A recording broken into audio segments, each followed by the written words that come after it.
لوگوں کو جیلوں میں ڈالا، پھر وہ نکلے، پھر کچہریوں میں چکر لگائے، ہراساں کیا گیا۔ میرے اوپر اب تک 74 FIR کٹ چکی ہیں۔ کتنی دفعہ میں کچہریوں میں پھرا ہوا ہوں اور بیلیں کرواتا پھرا ہوں، صرف اور صرف ہمیں دبانے کے لیے کہ ہم شاید ڈر جائیں گے، ہم گھبرا جائیں گے، ہم دل برداشتہ ہو جائیں گے۔ صحافیوں سے جو کیا گیا، کبھی پاکستان میں اس طرح، اور صحافیوں سے کن سے کیا گیا؟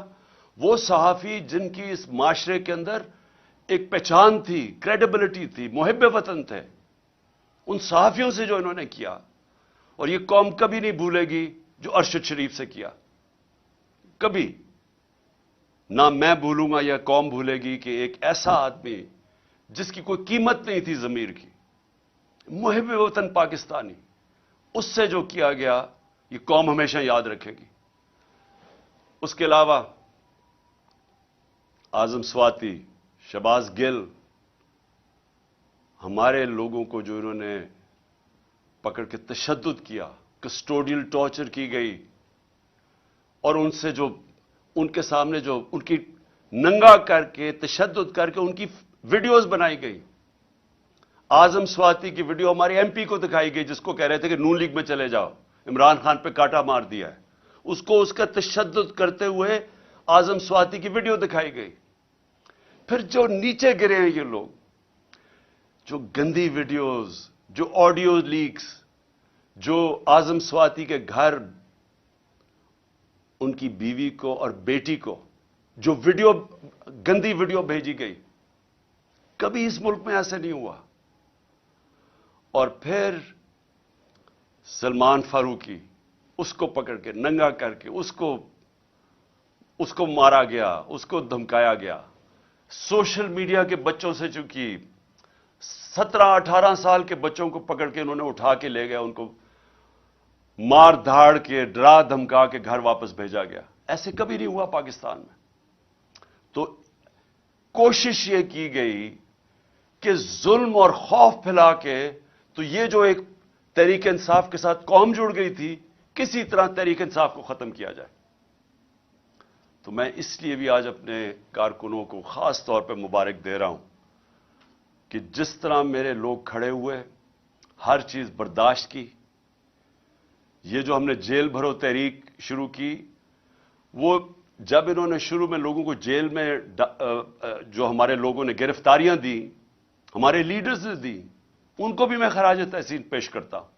انہوں نے سب سے پہلے آگے، سب سے پہلے وہ ہوئے۔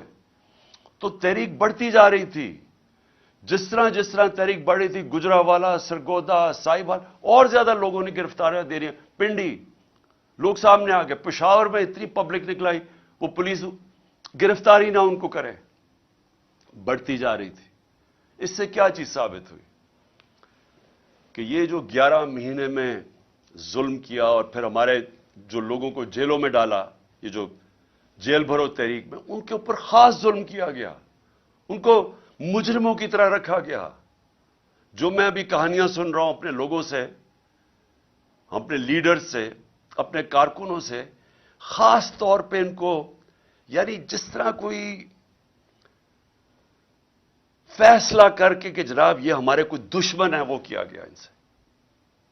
کوئی پولیٹیکل پرزنر سے یہ حرکتیں نہیں کرتی جو انہوں نے جیلوں میں کی۔ میرے اوپر قاتلانہ حملہ ہوا، میں 2 مہینے پہلے سے بتا رہا تھا کہ یہ کرنے والے ہیں۔ مجھے پتا تھا کون ہے، مجھے اب بھی پتا کون ہے۔ وہ لوگ جو طاقت میں بیٹھے ہوئے ہیں اس وقت، پرائم منسٹر، انٹیریئر منسٹر، ہماری ایجنسیز کا سب سے اس وقت جو خوفناک آدمی ہے، ظالم آدمی ہے، انہوں نے پلان کر کے مجھے قتل کرنے کی کوشش کی۔ لیکن ایک پلان انسان بناتا ہے، ایک اللہ بناتا ہے۔ اس کا میں شکر ادا کرتا ہوں کہ آج تحریک انصاف ادھر پہنچ گئی ہے، اور میں پھر سے کہتا ہوں کہ میں نے ساری پاکستان کی سیاست 70 سال جیسے مجھے ہوش آئی ہے تب سے دیکھ رہا ہوں۔